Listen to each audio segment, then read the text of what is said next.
Ce qui nous arrive est le résultat de notre manière de concevoir les choses. Voilà pourquoi il n'y a pas de personne pour qui le monde soit semblable et pourquoi aussi autant il y a de gens, autant leur façon de considérer la vie est différente. Autrement dit, ce qui nous entoure dépend de notre façon de penser et la concrétise.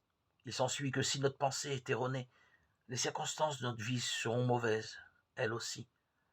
Tant que nous n'aurons pas réformé notre façon de penser, nous efforcer d'améliorer le monde qui nous entoure est donc parfaitement inutile, si nous ne modifions pas notre mentalité. Imaginons par exemple un sourd se rendant dans une salle de concert pour y entendre un grand violoniste, ce qui est déjà serait assez ridicule de sa part. Installé au fauteuil d'orchestre, il ne perçoit aucun son. Très ennuyé, il change son billet contre une place au premier balcon. Là, évidemment, il n'entend pas mieux et croyant stupidement que l'acoustique de la salle est en cause, il va prendre place au dernier balcon sans succès. Naturellement, il finit par s'asseoir au premier rang, à quelques mètres du violoniste. Et comme il n'est pas mieux partagé, il se décide à quitter la salle en tempêtant et en disant que le violoniste ne vaut rien et que du reste, la salle n'est absolument pas indiquée pour y faire de la musique. Nous comprenons ici sans peine que l'inconvénient dont souffre ce pauvre homme réside en lui-même et qu'il ne peut y remédier en changeant simplement de siège.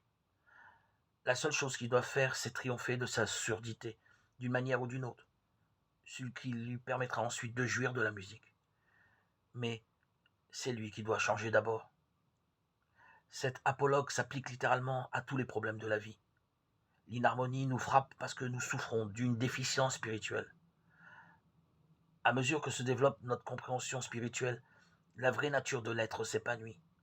Mais tant que nous allons d'ici, de là, en quête d'harmonie, ou que nous essayons de la susciter en modifiant les conditions extérieures, nous sommes semblables à ce pauvre homme qui, ne pouvant entendre le violoniste, court en vain du haut en bas du théâtre.